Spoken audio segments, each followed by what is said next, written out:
We welcome you back to our town hall, Confronting Youth Violence. Colleen Marshall and Mike Jackson with our panel of experts, and we're getting some great questions from our audience. And Mike, I know you've been talking to people about success stories. Yeah, there's a great success story, Colleen. Before we took the break, we talked about kids being vulnerable between the hours of 3 and 7 o'clock. And of course, that's universal, not just Columbus, but all over the country. Since 2001, the Capital Kids program has been very instrumental in trying to keep these kids out of trouble and trying to keep them focused. Capital Kids is serviced out of 4 local rec centers in Columbus. And while the kids do get help with homework, reading, math, and science projects, it also facilitates prevention programs in substance abuse, anger management, bullying, and violence. Pretty serious topics in a program aimed at kids. We talk about prevention, abuse. We talk about things going on around them in their community, and we definitely need to have the family involved. We do family nights and expos and things like that for families to come together. Capital Kids requires strong family involvement with parent-staff conferences, and the timing of the program is crucial. Administrators realize the vulnerability of young people after a typical school day. Between the hours of 3 and 7, young people are more likely to experience withdrawal, sex, alcohol, etc. And this provides a safe place for them to learn, to heighten their knowledge and awareness about their community, about the world, and it allows the parent to rest at ease because they know their child is in a safe location. Columbus City Schools is the feeder school for the after-school program. The spring and summer camp is open to the public. Of course, that is an outstanding program. It's only for Columbus City Schools during the school year. It's open to everyone throughout the rest of the year. They provide breakfast, lunch, and a lot of good nurturing in that program. And Jason, we're going to ask a Facebook question, and it talks about cyberbullying, which, we talk about violence, and so often we think about handguns. But there was a case a few years ago, unfortunately, in Westerville, where 3 students committed suicide because of bullying. What role do you see as an administrator in the school system when it comes to addressing a problem like this? I think it's very important we educate both our students, our student body, and the power of their words. I think growing up is hard for anybody. We've all done it. It's hard for anybody. We have to educate our community, educate our parents as well, and then find our parents in our community opportunities to help monitor those things as kids are posting fights. They should have a responsible adult in their life that are saying, hey, that's not appropriate. You may want to get a job one day. Yeah, good. Tyrone Martin, who's in our audience tonight, he does many seminars on cyberbullying and things like that. What about the whole issue of social media? I mean, there's no rules in social media. It is practically wide open. How in the world can you regulate and try to keep a child focused when you have all of these distractions with social media? Again, it comes down to the community, and we got to get involved. We have to get involved. I have breaking news. Kids don't make good choices by themselves. Like, breaking news. We must get involved with our kids' lives. Left to their own doing, we're going to have violence issues. We're going to have the product of kids making choices by themselves. We're going to have those, and then we yell at the kids, or we yell at the people on the top level. It's everybody in the middle. We make the difference. Everybody in the middle. We make the difference. Alrighty, thanks. Kylie, I know you have some questions. The gentleman's been waiting patiently. We do. Sir, could you introduce yourself and tell us your question? My name is Wesley Dunlap. I'm representing New Covenant Believers Church. Historically, the church has been a strong component for social change. And I'm wondering, when will the city and the church intentionally develop partnerships that will speak to a community issue when the church has always been at the core of the community? What kind of partnerships are you specifically talking about? Because maybe we can ask some city leaders that. There's so much going on with Black Lives Matter, but a lot of the crime that we're facing is blacks killing blacks in our communities. And the church is in the trenches of the community. So the church should be a viable resource to the city, because the church can communicate to the community in the way that a city can't. And so we'll ask Judge Cocroft about that. Judge, do you think that's a viable plan?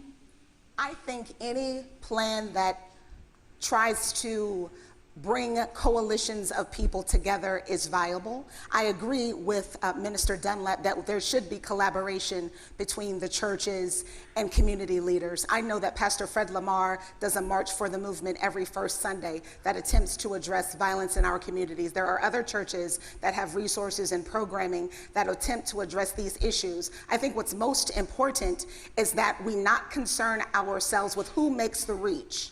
If you know that you have a resource that's necessary in combating the issue, call us. Let us know that you want to partner with us. It doesn't matter who gets the credit for making the reach. We just need to come together to address why it is that our young people are behaving in the way that they are behaving and are making the choices that they're making. That's the most important thing to me. And you know, Felicia Saunders, earlier, you made some comments with one of the people who interviewed you about the fact that the kids aren't coming to these events. Kids aren't reaching out. How do we reach the kids in the community and make them become engaged in programs and opportunities? Felicia, in your opinion?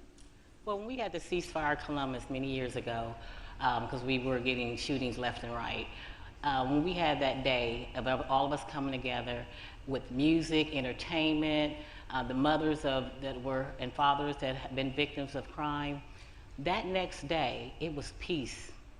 That next 10 days, it was more peace. But nothing happened after that. So I think what we need to do is create an avenue and venues for our kids to come to, maybe like a rap concert, just to get them in there. And then once we get them in there, then we can get in their heads and start loving on them and letting them know they gotta start respecting each other. First of all, with forgiveness. Because forgiveness is what it takes. I forgive the young man who murdered my son, because that forgiveness gives me power to go out and save another mother's heart from breaking. That's remarkable.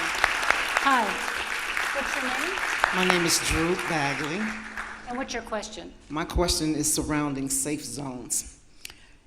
While they do exist in libraries, fire departments, and police departments, realistically, when a child is in trouble, they're not going to run to those locations. How can you support entities out there that are wanting to create safe zones for our youth? Anybody? Mayor, do you want to take that one? I think that in the past, we've generally made the pillars of the community, these civic institutions, these safe zones, but I know that there have been private residential partners in the past that have signed up, received training, understand the rules of engagement, how they communicate with law enforcement or the Division of Fire or other authorities to make sure that the child is safe and that the family is engaged. And I'd be happy to follow up with you about that and have our Department of Public Safety, because I think we've had private citizens engaged in that program in the past, and there's certainly a way we can work with you on that. Thank you for your question. And here's a young lady. Here's a youth. Hi, could you tell us who you are? I'm Asia Rogers. And what's your question, honey?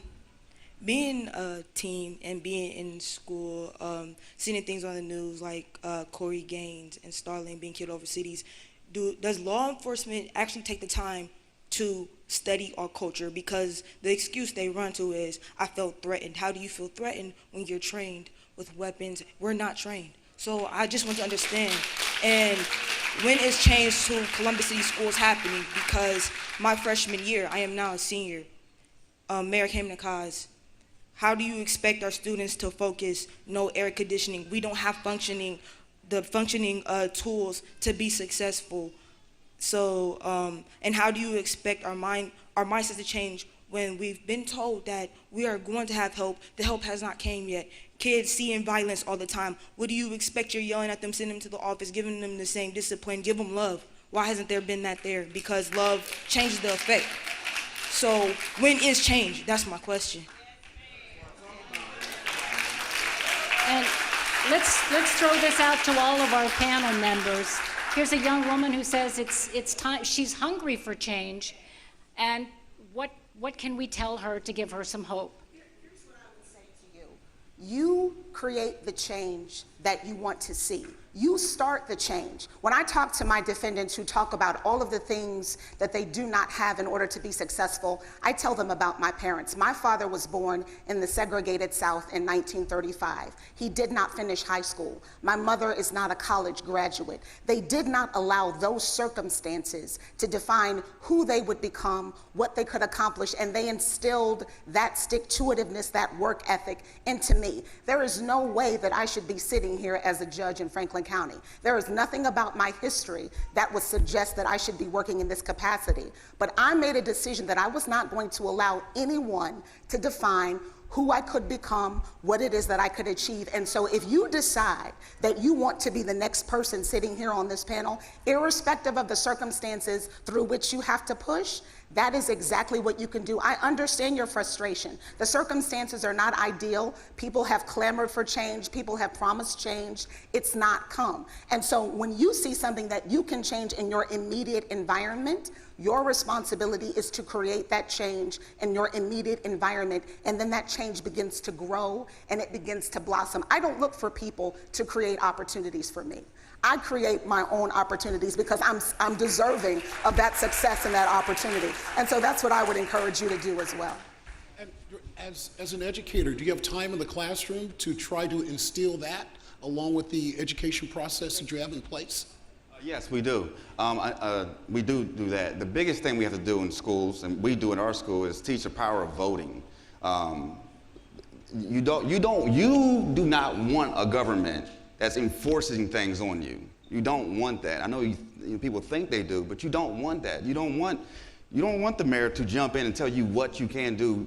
We don't want that. We need to create the safe zones that the young woman asked about. We need to get involved in your school. Some adult should have already paid for an air conditioner in your school. Like, we're pointing the finger at the wrong people. Right.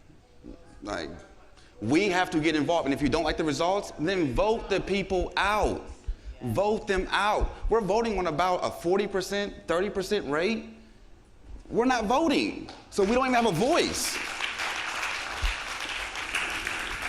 Thank you, Anya. That was a good question. Come on down here. Hi. Hi, how you doing?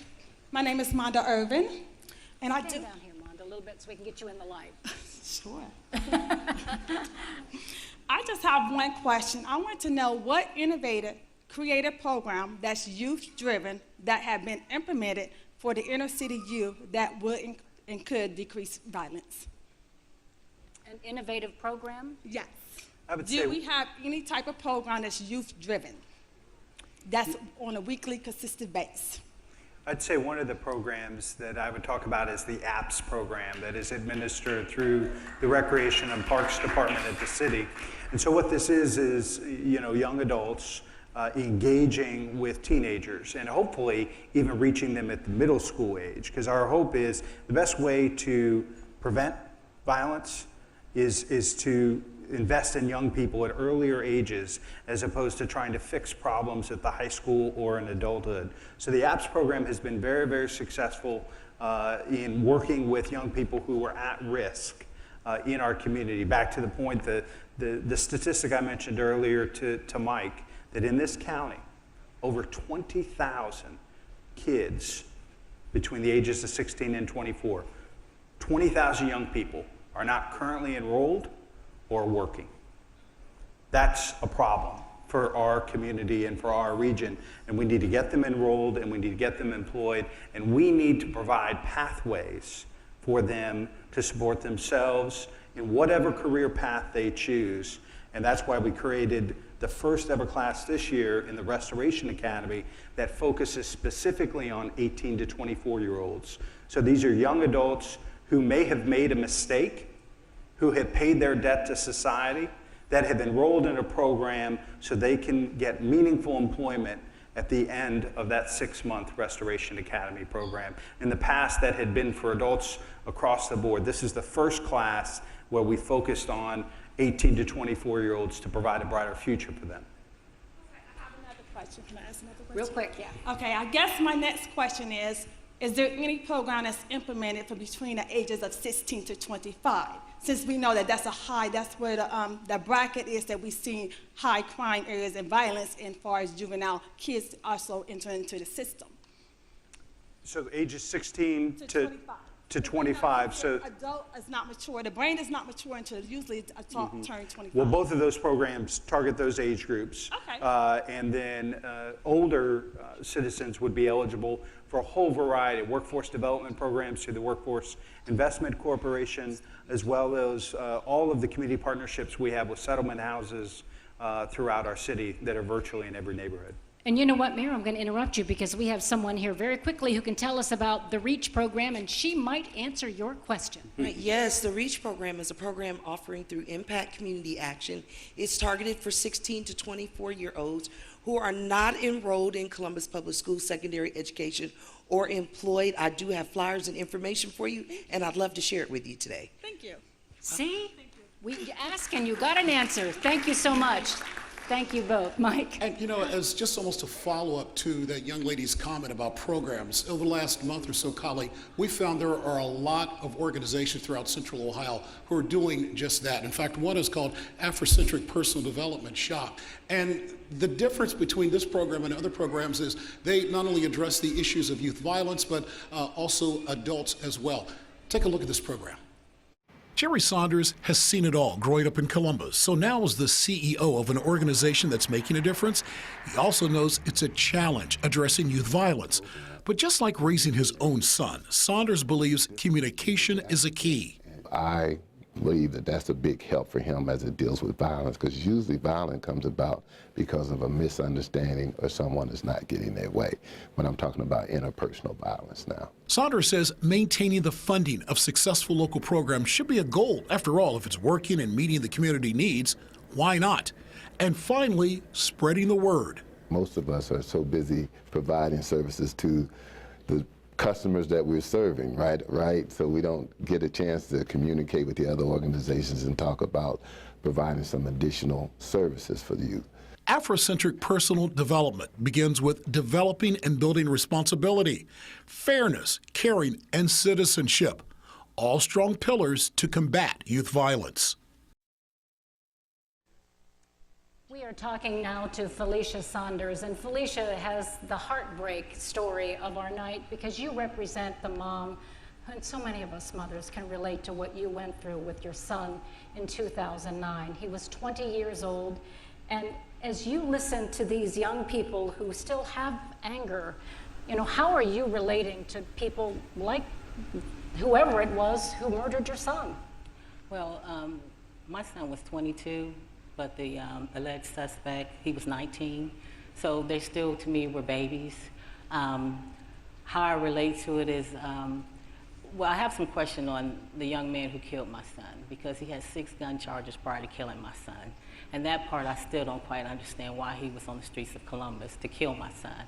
But going forward, sometimes sacrifices have to be made for change. And in East Haven, it was like murders going left and right all the time. I mean, literally. And our community decided to come together and start the Block Watch. And when it first started, it was just a few, like 10 people showed up. Then that following year, right after Christmas, 50 homes got broken into in 1 week. So we started the Block Watch up again. We had 100 people show up at that meeting. And that disturbed me, because I lost someone special to me, and all they lost were material things. So that gave me the drive to go out. I go to the corner stores, and I post up, and I talk about the Block Watch. And we thank you so much for all the work you do. For her to do this after what she's gone through, really, it's amazing. Thank you for being here to share your story with us. Mike? Back to the questions. What is your name and what's your question? My name is Stephen Foster, and I have more of some comments than a question. One thing we're not talking about is the kids, they don't get a chance to choose their parents. Secondly, sometimes the deck is stacked against some of these kids. You know, you got some parents or families that may have income of over $120,000+ a year. At the same time, you may have families that's barely making $30,000 a year. But for some reason, we expect the same results from both families. Thirdly, our schools. They need to send a report card to the parents on the grade of that school. Because for one thing, for sure, we know that an A at this school is not the same as the A at school over here. And parents need to know that where they're sending their kids to, you're probably going to send them to a school that they're going to fail at. There are schools out here where 98% of the kids not just graduate, but go to college. We need to make schools more accountable so parents will know whether their school is adequately teaching their kids or if they're not. Another problem is our societies, for some reason, is proactive. We like to fix problems instead of keeping problems from occurring. And the schools have been jacked up for a real long time. I'm not sure if anybody ever heard of desegregation, but that happened back in the late 70s. And that's where they sent kids from the bad schools to the good schools, and the kids from the good schools to the bad schools. And this is where we're still at 40 years from now. Schools are still bad, kids are still not graduating and not competing. Another thing is, thank you for being here, Mary Ginther, and I appreciate Channel 4 for being here and doing this, but I also think the politicians and the media is part of our problem. You guys can comment, you guys are welcome to comment on any of that if you like, disagree or agree. That's a lot to get comment on, but if anybody wants to step into the fray, whether it's an educator or a politician, Jason, I see you. I'll talk. I'm from, I went to East Haven Elementary School. I went to Johnson Park and Southmore Middle School, and I went to Independence High School. But I will say I'm a product of a community that supported and demanded success. I didn't know I have great grades though. I wasn't like a great academic, you know, but my parents wouldn't accept certain things. What we have now are many times, we're not getting the support in the schools to make things happen, the accountability level at home. So you run into this weird place as a school, you run into this weird place. Do you send the kid home who's causing a disturbance, but they need you the most? But then they're causing a disturbance here. So it's like you fall into this weird place, but because you don't have the support to give this kid what he needs. So you end up, instead of academics, you end up doing personal and life discussions, and that's your time now. You only have the kid for a set of time. Now instead of doing academics, you're dealing with life with this kid. And we need community to get involved to help with this part so we can help with the academic part. We're asking our schools to play too many roles. Thank you. Also from the Columbus school system, your name?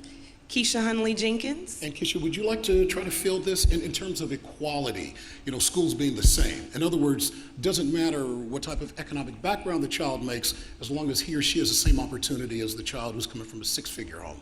Right, so absolutely equality would be our goal, equity in fact. But you know, one of the challenges you spoke of is just the difference in familial circumstances where you come from. That's not an excuse, but it is a reality. And in many of our schools, our students do have great needs, and as Principal Martin has referred to several times, this is why you need the community to come in and help. Our teachers can't be responsible to do everything on their own. We have community out here that wants to help. We need to do a better job of asking for that help specifically so that people know how to come in and help the students that we are serving. And it's not just the students, our families as well. But that all takes relationships. Are we talking about the same disadvantaged families that are in these schools and in these same communities?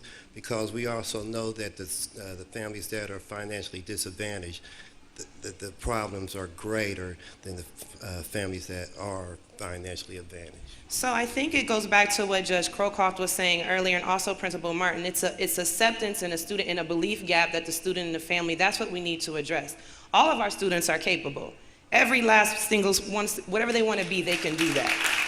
And we have people that we have hard. No, that is the reality. as we just discussed with Judge Crowcroft, she was talking about how she grew up and how she's a statistic that shouldn't be here. You can always find an exception to the rule, but look at the stats of the Columbus Public Schools. You can go online to the Department of Education right now, and you can look up almost every high school in this city, and they get a grade of a D and an F. You can go to some of the public schools in the OCC, and most of those schools get A and B ratings. And you can't tell me when I'm looking for a school for my kid that I'm going to send my kid to this school that has a much lower grade, where this school over here that has a much higher grade will probably give me a better results on what kind of job my son will end up with. And at the same time, as a parent, I don't want to have to tug and pull them back to a point where I'm trying to teach them. I want them to move ahead. I don't want to have to undo what somebody else taught them. I'm not saying that public schools are all bad, because I graduated from Brookhaven. Right. But at the same time, there is a difference between public schools, just like there's a difference between colleges. Well, there is a difference between schools, and that's with any school, high performing or low performing. What you have to know is what the needs of those students and families are and try to address those. And that's what we're all talking about today. The work that has to be done is figuring out what's going on and how can we help. Our teachers are trying to do that. However, we need additional help to meet those needs. And we can't meet the needs if we haven't been able to first identify them. Trying to identify them for 50 years. This is great, because there's going to be more town hall meetings on this. Thank you so much. We're going to get a quick comment from Judge Cowcroft. We will be continuing this online as well. Judge Cowcroft, a quick comment, because we're almost out of time. Sure. The quick comment I want to make is that what we've lost as a community is that we've lost the ability or the willingness to make demands on people who serve us. When I was growing up, there was a time where there was an expectation that if I was paying you for a service, that I would receive that service. And we've lost our willingness to make demands on our teachers, on our elected officials, on our community leaders. And I think that's what we need to get back to doing. It's a collaborative effort.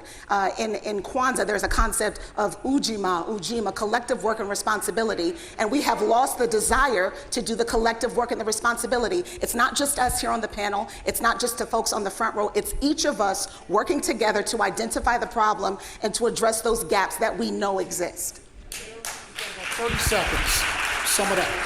You have about 30 seconds. Well, I'm grateful to everyone that came tonight, and these panelists, and Mike and Colleen. I think what we heard over and over and over again tonight is that we all have a role to play in making sure that our young people are safer and stronger moving forward. So I ask everyone here tonight to ask yourself, what can I do personally? What can I do? And I would encourage them to go to the school district website, to NBC4's website, to sign up to be a mentor. How many folks do we have here tonight? And how many of you currently serve as mentors within the school district? We can have an impact in young people's lives and make sure that they're safer and stronger, and our collective city is better for it.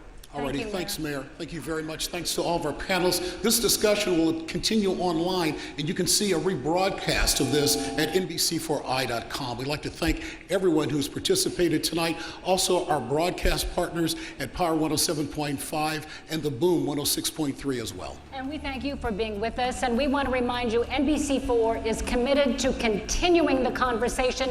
Mike and I will be back with more town halls. We hope you'll take part.